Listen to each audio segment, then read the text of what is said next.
Great Rod isn't. Thanks for coming on the walk. Here I am. Oh, well, you know, this is even better. Here it is. Get your mat. Get your weights. Line up if you're walking wall to wall. Yeah. Fingers snapping morning. Yeah. Ha. Come walk with me. You hear that masterful Ron Jackson on guitar? Let me tell you something. I had a 20-year-old tell me that the song is very catchy, and his mom says he sings the song. I'm sure it's motivation. I spoke with him and he said, no, I really like it, Miss Vicki. It's a catchy tune. I hope to see him again. I said, do you use it for motivation? Do you hear it? When I don't want to exercise. I don't want to do something. Do you hear? I'm walking y'all trying to save my feet and toes. And you say I'm exercising. Trying to save my feet and toes, y'all. Isn't that something? I was so proud. I was so proud. I was like, really, AJ? All I want to do is motivate. It motivates me. It gives me a finger-snapping good time. I don't know. The ceiling don't look so bad. It kind of looks skyish. Hey, thanks for coming on a walk. I'm Vicki, coming to you live from this penal colony, a.k.a. USA, a.k.a. America. Yes, indeed, y'all. Thanks for coming on the walk. I don't even know how many of y'all really see the show. I know my posts and stuff. I think I did something to somebody somewhere. Not me. The truth do it. Anyway, thanks for coming on the walk. Like, comment, share. Tell an uncle, tell an auntie, tell a cousin, tell a friend. Go to iTunes, iMusic, Spotify, YouTube, and listen to I'm Walking, trying to save my feet and toes, because I'm trying to stay ahead of the sugar cane, but I use exercising to stay ahead, weights, to stay ahead of the sugar cane for years. So I'm running, y'all, trying to save my feet and toes. Yeah, I'm running, y'all, trying to stay ahead of the sugar cane. If I stop running, y'all, the cane's going to trip me up. See that trick with words? Cane and cane? They both just cane. Anyway, thanks for coming on a walk.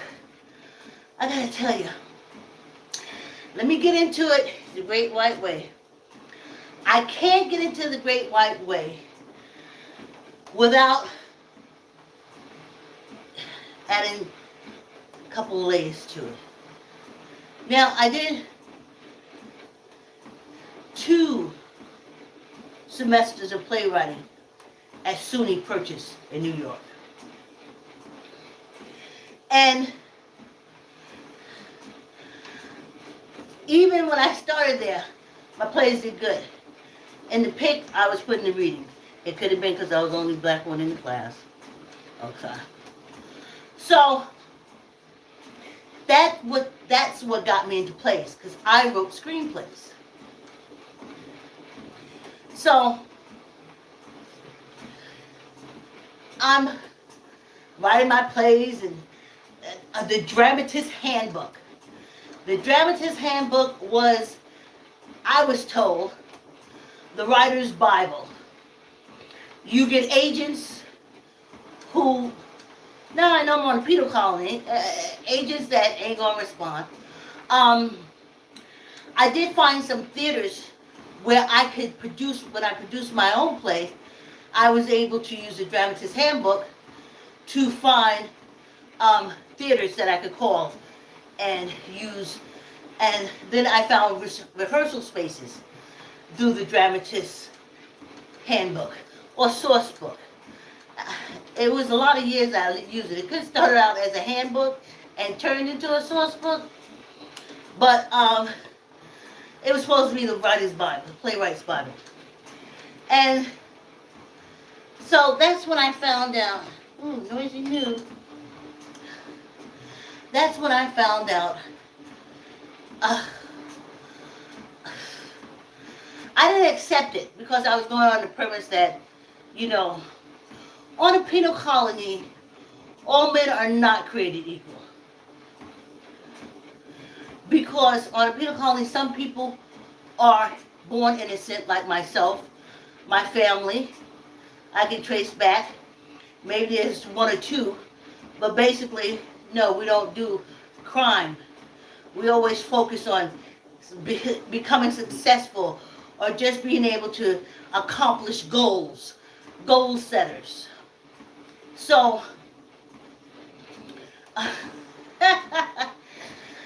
okay, so the Dramatist Handbook. So I went through that and I found out that it wasn't going to happen. So I just got what I could, rehearsal space and stuff like that. And that's how I got my play into the Village Gate. I got 2 of them. Well, 3 of them. I got Sima Versa, the one acts. I got Sima Versa. Oh, Lee Tui. And my friends used to tease me, they say Lee Twat. Well, Sima Versa and Lee Tui are one-act lesbian plays. And then I had Mothers and Sons, a teen deterrent, violence deterrent, that every time I put it up, they said, why don't you get this put up in the school system? And I didn't know at that time that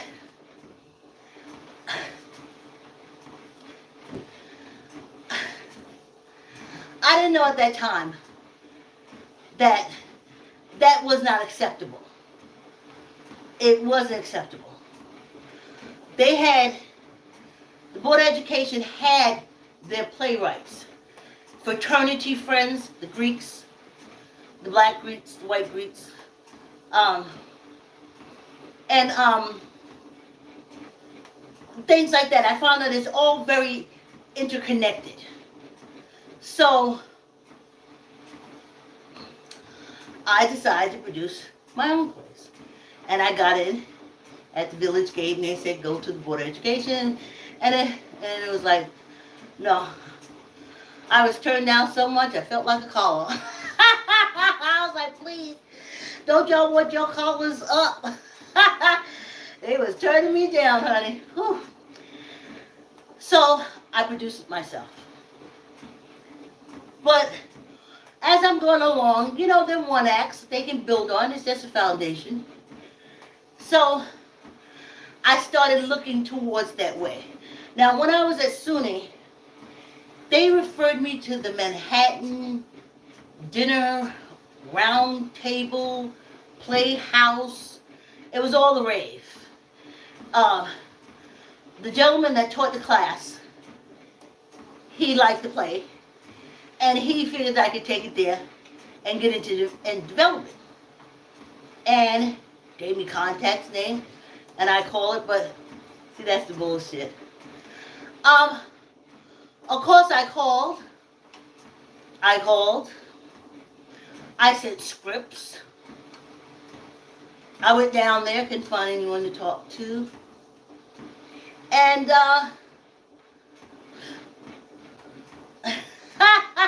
I still didn't know to stop. I still didn't see that I was on this penal colony and it was never going to happen. I know people said, well, what if you don't have any talent? And I was like, I already tested them waters. I already tested them waters. So time, like, I don't think any playwright or screenplay writer writes the plays and the screenplays to stay in their file cabinet. We all want to take it to the highest level, the highest peak of that genre. For playwrights, it was to be on Broadway. Now, when I was young, it was called Broadway.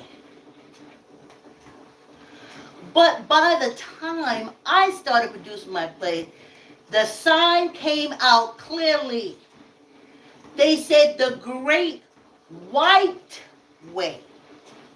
The Great White Way. I think August Wilson, he was acceptable.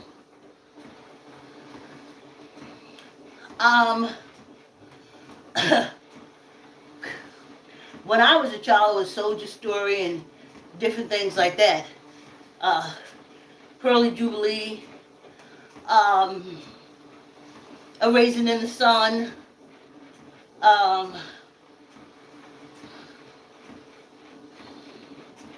but by the time I started, literally, I was at the door and the sign went up, Great White Way, turn your black ass around. Man, they were sending them plays back to me. I mean, the letters, the treatments, the characters analysis. They was throwing that shit back at me like it was tennis balls we were sparring. Whoo! I throw it and they slam it back at me and hit me right in the forehead. So, that's what happened. I just want to put it here. I was doing my AIDS awareness play. At the same time, the gentleman, I can't think of his name, he was struggling to get the play Rent produced. Now, the reason why, I just remember the actions of this playwright and not the gentleman's name itself. He was struggling to get Rent put on, but his struggle was documented. At least I found the documentation. And I was pushing for him because I also was producing my own plays. See, I did get the message when that Great White Way slapped me in my head. So I was like, girl, just keep on producing your own thing. They done already told you. Now they got August Wilson. Keep it moving. So, I pushed for him like I pushed for myself. And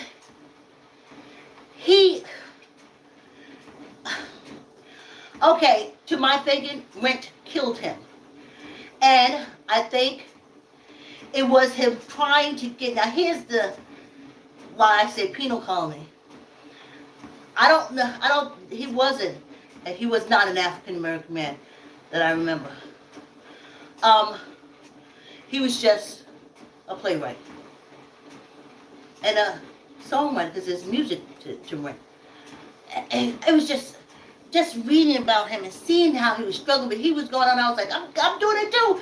And he was like, I'm trying to do it. I'm like, I'm trying to do it too. And then he died.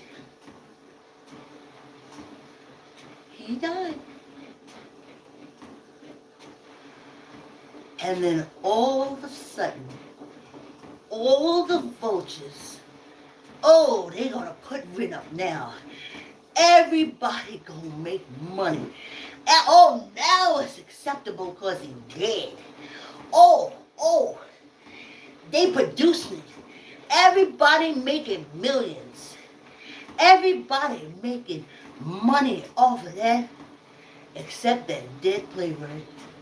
Maybe his family got some money, but I'm sure if he had a choice, he would have loved to have been here to see it.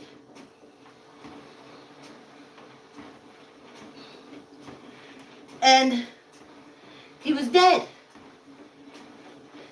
Now I'm thinking he's an LGBTQ person because I think I felt disgusted because of the Andrew Lloyd Webbers and shit. All those, okay, I don't know, but I know, but I don't know, but I know. LGBTQ, he, self. Okay? So I couldn't understand why you do that. The struggle is real.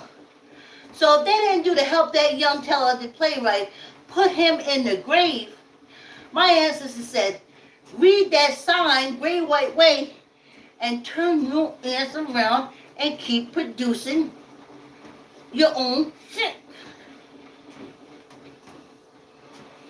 And that's what I did. And that's what I did. But now I'll tell y'all the second half. Part 2 of the Great White Way when we come back. Don't get my water that's over there. Oh, don't go up and sip.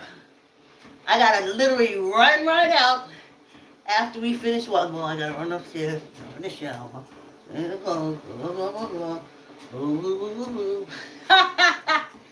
And do what I do. Okay. Yes.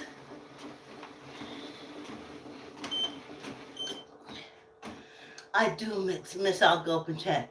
At the end, when I threw back that water, such memories. And my body was like, yeah. But not today. I gotta go out. See, I don't know what's with these old people. If there's days that you know you're gonna be out,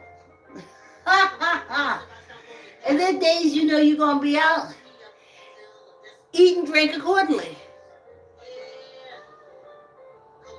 It's called being prepared. Being prepared all day. Oh, I get prepared on the job. I go to work and I prepare everything. Okay, you get older. You're having continent issues, different things like that. And it's from what you're eating. So if you know you're going to be on the street, don't eat that. Don't drink that.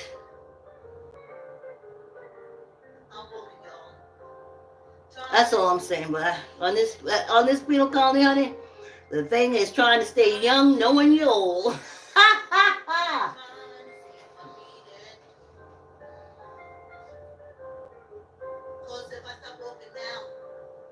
They cut me up until I'm just a nose. Yeah. Just a little bit of rush. I told y'all I'm going out. Yeah.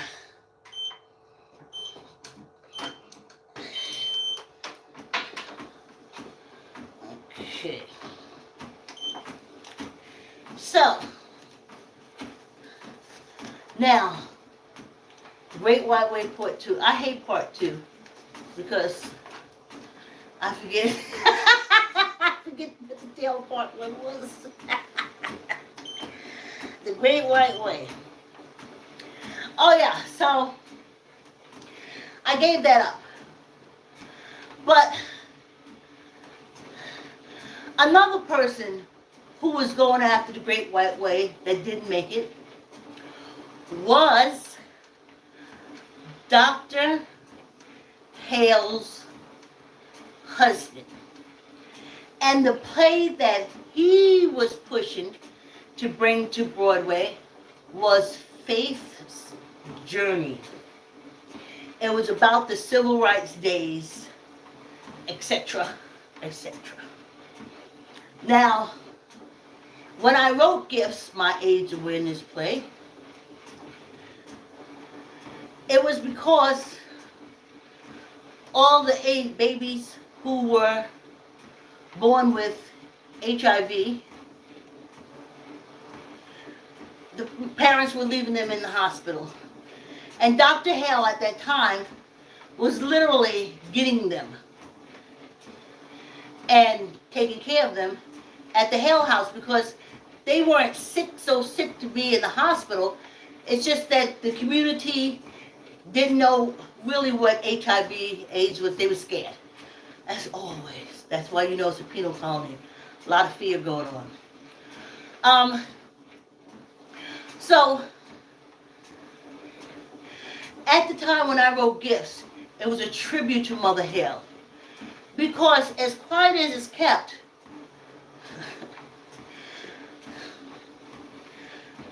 I say y'all white people, because when I was a child, the activists and such was fighting heroin addiction. They was fighting heroin addiction. And the pushers, Freddie's dead. That's what I said. So, Mother Hale would go and get the little babies addicted to heroin out of the hospital because the parents would abandon them. And she would bring them to the Hale house. Literally, they would dry out and be able to be adopted or put into the foster care system because the parents had abandoned them. I love Mother Hill. An empath like myself. That's why I gotta stay on lockdown, y'all. An empath knows. It's just. Alright, we'll talk about that another time. Anyway, so I got to meet Dr. Hale because Dr. Hale, her daughter, was now dealing with HIV babies being abandoned in the hospitals. And she was taking them in. And John Lennon gave the Hale House money and all this stuff. And with Gifts, I just wanted to make mention of the family gave to the Hale House because it was an AIDS awareness play. All right, let's tell me that. All right, how can I condense this? The one I play is about a well-off Westchester African-American family who has 3 children, 2 of their own, a boy and a girl, 1 they adopted, a little girl, and the baby affected with HIV that they were in the process of adopting from the Hale House. That's how I wrote it in, from the Hale House. And of course at the end, donation for the Hale House. Throughout the play I made reference to the Hale House. So now I gotta go and see if I got permission for all this Hale House usage. So I go and I meet with Dr. Hale. I show her the play and we talk about it. She invites me to come down. I go down there for like 2 to 3 hours with her. Greatest woman ever. Oh my God. Love, love, love her. Oh. Not a phony baloney personality. A true empath. That heart is so big. But she gave her heart to a superfly, honey. And if y'all know the movie, you know what I'm talking about. And it was the superfly who wanted their play, Faith's Journey on the Great White Way. So, as I'm talking to Dr. Hill, she's like, oh, my husband is doing this play. Why don't you come to rehearsal with me and my Irish boy? We go down. He's a man now, but he knows what I'm talking about. He can appreciate this. Yes, we're Facebook friends. So we go down there, and it's this big, dusty old theater. I can't remember, somewhere in Manhattan, and she's talking to us, and we're looking at the thing. Then we had to, I think we found something to do because she wanted us to be at the premiere. Horrible, y'all. Play was horrible. But anyway, I'm like, okay, I'm doing all this, but she ain't telling me it was okay yet. I still have the letter she sent me. And the letter she sent me, it was something I'm paraphrasing. I've seen how my husband has wasted so much money on a junky play, trying to get it to Broadway. And I'm a little off play now, but if you want to, she didn't say you want to use the name, but she didn't say she didn't have any problem with it. But she didn't say, yes, I can use the name. And yes, I can solicit for donations. She never said that. So after all that and that horrible play, I took my butt home and wrote out every reference to the Hale House. Every donation reference, everything. As far as where the family got the baby with HIV. Oh yeah, the Hale House, who takes in little babies. If they're addicted to heroin, literally they can dry out at the Hale House. If they have HIV and they're been in the hospital, the Hale House will help with the medication and all that kind of stuff, and like the incubation. Oh, just such a wonderful woman. So I was a little down crest because, and I just said, Mother Hale, I don't know what to tell you. I don't know what to tell you. See, I'm vibing. I know y'all don't believe that. And trust me, I didn't believe it either because I was taught only white people is psychics and stuff like that. If black people get vibrations and stuff like that, it's either voodoo or they're crazy. So I was down talking with Mother Hale, and I was like, this is the only way I know how to do it during this AIDS epidemic. But anyway, as expected, the play never made it to the Great White Way. But of course, Andrew Lloyd Webber had a new song out, had a new play out with a new song. Brushing my teeth, it is so grateful to brush my teeth and kiss you, ooh, ooh, ooh, ooh. Man can make a play or operetta out of anything. Tying my shoes, looking at the moon, and thinking of you. That's the Great White Way. So of course, Dr. Hale's husband's play never got it to Broadway. What was it? Just like my play wasn't. Just wasn't. So that was, I guess, yeah, my my take on the Great White Way. But now I know. And had I known that I was on a penal colony, I guess I had a feeling because I just want to do something where I can make a difference and also make a living. But on this penal colony, and my grandmother said it to me. She said it to me. When I said, oh, I'm going to be a writer. She said, you better find something that makes you some money. And I said, Grammy, there's writers out there. She said, ain't no black writer going to make no money off no book. She hadn't seen it. She hadn't seen it, y'all. She hadn't seen it.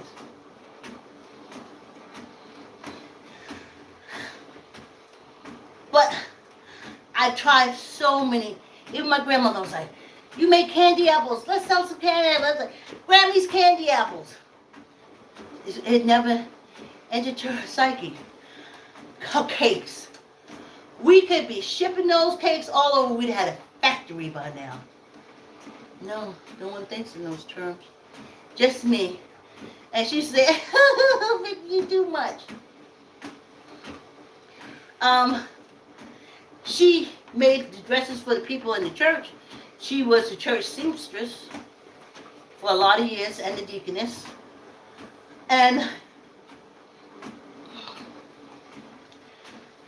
But thinking about doing business or their own business. No. Then I came up here with my sisters.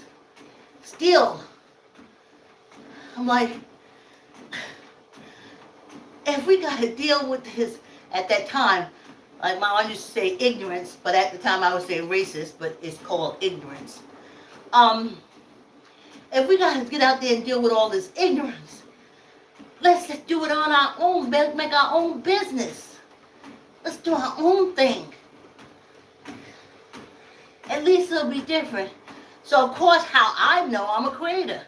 So I put a pantomime show together because I learned that from the drag queens in Harlem. They always talked about that and other venues and stuff they had and how the venues made money, and I was like, oh, I could do that. And the first show we did, pantomime show, we made money. The second, my sister burned the greens. It was all you could eat.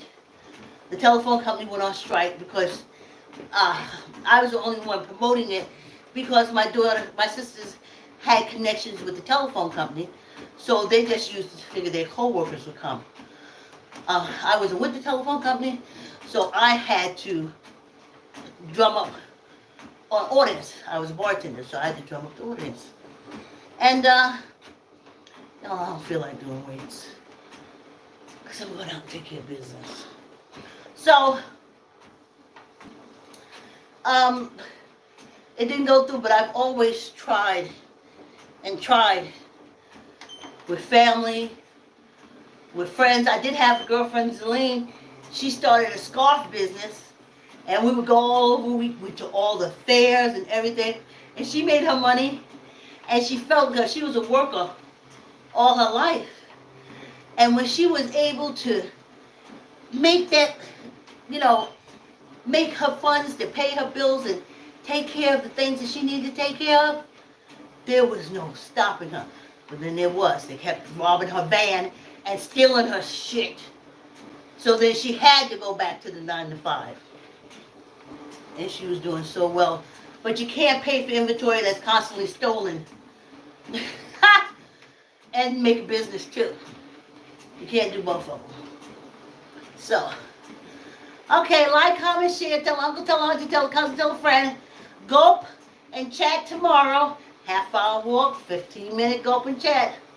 Oh, I love getting that water in me. But I can't get that water in me when I'm going to be running around this morning. Y'all understand where I'm coming from. I ain't going for the embarrassment factor where I'm standing there, water running all down my legs. I ain't doing that. I know I'm going out.